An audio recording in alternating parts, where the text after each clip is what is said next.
What if the fire you fear is exactly the call you need? What if what burns is not here to punish you, but to reveal you? We spend our lives trying to avoid what scorches, the pain, the loss, the discomfort. But what if the real poison isn't in what burns, but in what paralyzes? It's not the fire you should fear. It's cowardice, because fire purifies, cowardice rots. Fire illuminates, cowardice hides. Fire transforms, cowardice keeps us where we never should have stayed. There's a kind of silence that isn't peace. It's prison. A kind of calm that isn't wisdom. It's surrender. And what scares us most isn't the weight of the call. It's the mirror it holds up. It's seeing who we really are when we're out of excuses. How many times has life called you and you looked away? How many times have you felt something stirring inside you but chose to silence it? Many wait for a sign but reject the fire when it appears. Many ask for direction but ignore the path when it demands courage. And you there, have you ever felt small before a great calling? Have you hesitated when the world seemed to wait for you? Have you been afraid to be who you are? Then stay till the end. This video isn't about religion, it's about courage, not about presence, about response, about that silent moment when you choose to flee or to stay. Today, we'll uncover the Stoic message behind Moses and the burning bush. The desert doesn't speak, it watches, it listens. It reveals what the noise of the city drowns out. In Midian, time doesn't pass, it weighs. And it's in this suspended time that we find Moses, a man who was once a prince, who once had power, a voice, a name, but now walks as a stranger among rocks, sand, and sheep. 40 years have passed since he fled Egypt. 40 years of exile, not just geographical, but spiritual. The kind of exile measured not in distance, but in silence.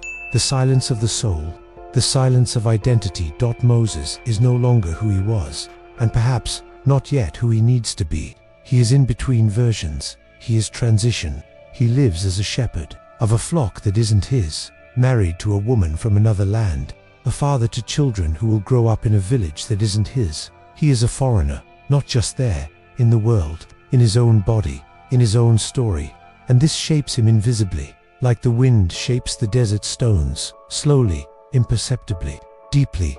The routine repeats like an endless cycle. Wake, lead the flock, survive. And in this context of seeming insignificance, something happens. Something that breaks the natural order, but only a gaze attuned to the extraordinary would notice. A distant flame, a bush on fire yet not consumed. The fire burns, but doesn't destroy. A paradoxical vision. Like pain that illuminates, like loss that awakens, like fear that points the way. Moses sees, and he approaches, curious, cautious. Something in him senses there's more here than eyes can grasp. And there is. From the fire comes a voice, not just any voice, one that calls his name, Moses, Moses, as if to say, I see you, I still know you, even if you've forgotten who you are, even if you've lost your way, even if you've given up. That the ground you stand on is holy, the voice says, not because the earth has changed, but because Moses has. The ordinary becomes sacred when there is presence, when there is purpose, when there is listening. But the call wasn't to contemplate, it was to act, to return to Egypt, to face Pharaoh, to free a people. And here, the real drama unfolds, not between Moses and Pharaoh, but between Moses and himself. The man looks at the fire, but trembles not before it. He trembles before the memory, the past, the guilt, the feeling of inadequacy. Who am I to go to Pharaoh? He asks, as if to say, I've failed before, I've run before, I'm not enough. The fire doesn't burn him outwardly, it burns within. It touches the places he tried to bury. It exposes the fears he wore like armor. He tries to resist. They won't believe me. I don't speak well. Send someone else. Excuses dressing fear in logic. But the truth is, he's afraid, not of what lies ahead, but of what lies within. The past that still bleeds, the fragile self-worth, the inner voice that whispers, you can't. And yet, the fire remains. And the voice doesn't relent. I will be with you, it says, because the true call doesn't demand perfection. It demands presence. It demands surrender. It demands the kind of courage the Stoics recognized as virtue, not the absence of fear, but the decision to move forward despite it. Moses doesn't become a hero in that instant. There's no epic music, no glory, no applause. There's just a man, in silence, facing himself. There's a step, small but decisive, he accepts, even without knowing how, even without feeling capable, he accepts.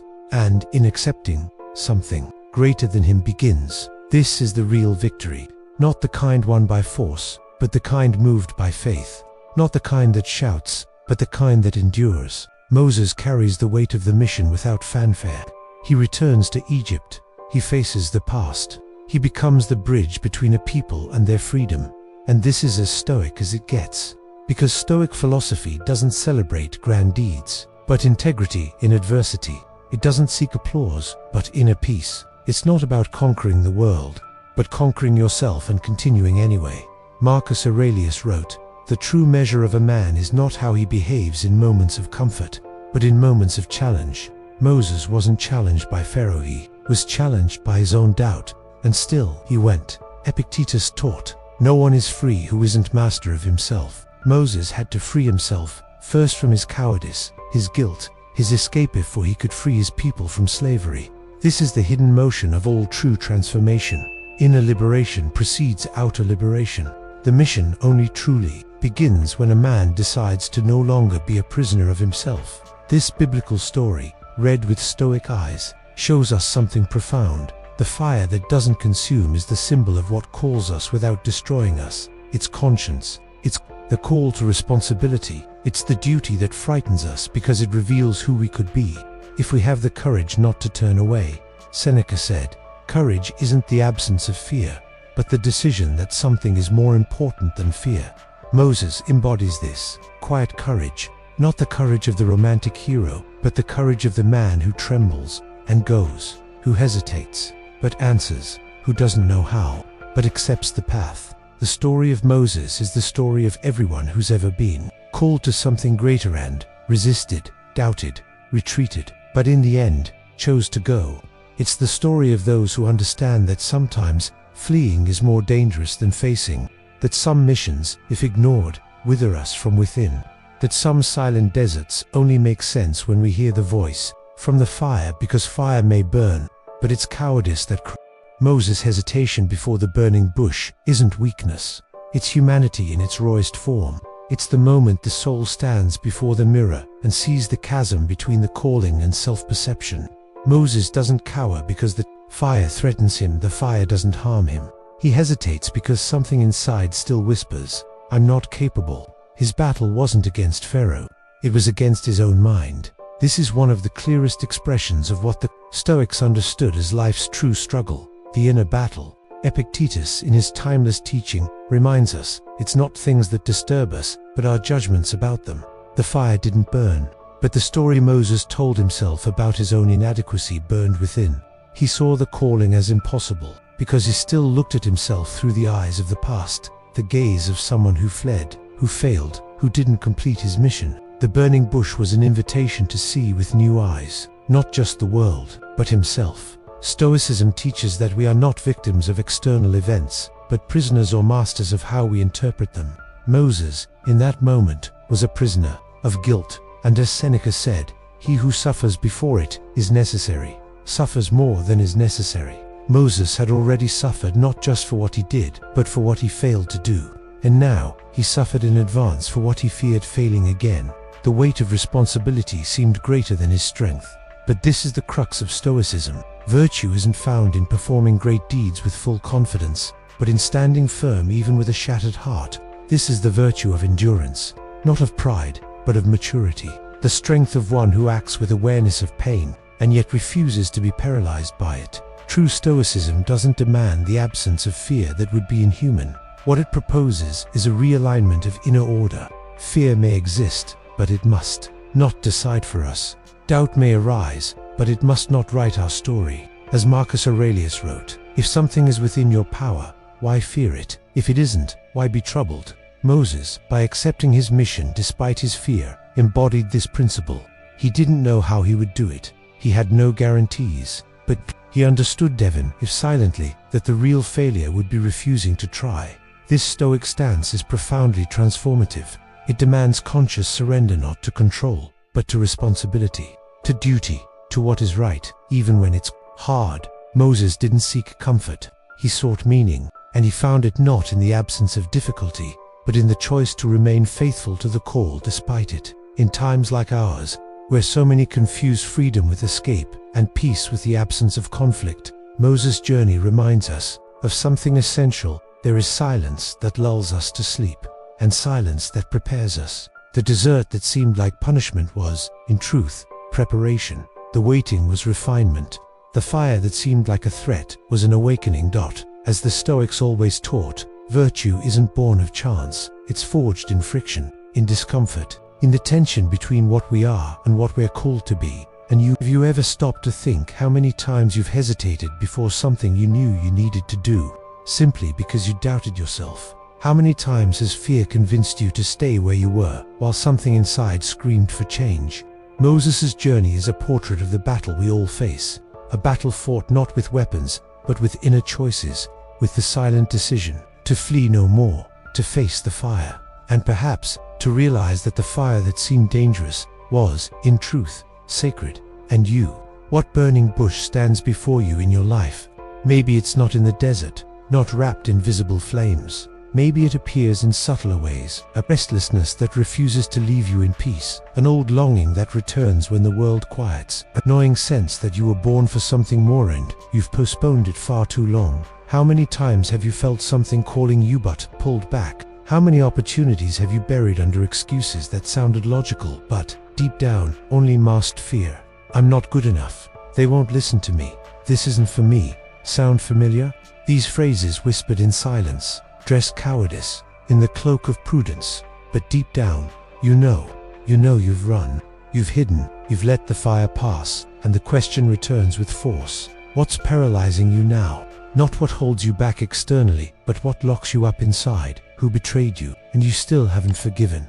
Who are you, when no one's watching? Could this silence that unsettles you actually be your preparation? We're surrounded by invisible prisons, routines that suffocate us, relationships that shrink us, old beliefs that sabotage us. And the cruelest thing about these prisons, sometimes they bring us comfort. We grow accustomed to the small dot. We convince ourselves that's just how it is. We protect ourselves by saying it's not the right time. But fire, like a calling, doesn't go out for convenience. Moses also tried to escape. He also said, I can't. He also wished someone else would go in his place. And yet, even trembling, he went. He went because he understood something you might need to hear now. Fear isn't the end, it's the beginning. A gateway. Fear shows you what matters, what's at stake, and above all, the size of the mission waiting for you. You don't need to be ready to move forward, you just need to be willing. Because the world doesn't need more speeches, it doesn't need unreachable heroes, it doesn't need perfect people. The world needs the courageous, ordinary people with extraordinary faith, wounded people who refuse to stop healing others, weary people who still rise, people like you. Yes, you. Who sense there's something more, who've carried a nameless burden, who've wasted too much time on fear, guilt, or doubt. This could be if you choose your time to go, not in haste, but with resolve, not with ready answers, but with an open heart. And if the fire still frightens you, remember, maybe it's not there to burn you, maybe it's there to light the way. But if you keep running, cowardice will corrode you. Little by little, and it will steal from you what makes you come alive. Courage isn't the absence of fear, it's the choice not to let fear dictate your destiny. Moses heard the voice calling him, and despite every reason to turn back, he said yes. And you? Will you keep waiting for guarantees that will never come? Or will you listen to the fire and answer? Don't fear the fire, fear cowardice. Because fire reveals, but cowardice erases. Fire only consumes what is fragile, what cannot endure, what is false. But cowardice, it consumes what is purest. It corrodes the soul in silence, dissolves dreams, kills lives that never truly began. It doesn't even need to shout. A constant what if in the mind of those who fled is enough. Moses wasn't chosen because he was the most eloquent. Not because he was ready, not because he was the strongest. He was chosen because despite fear he answered, despite doubt he went, despite his past he believed he could change the future. And that may be the key.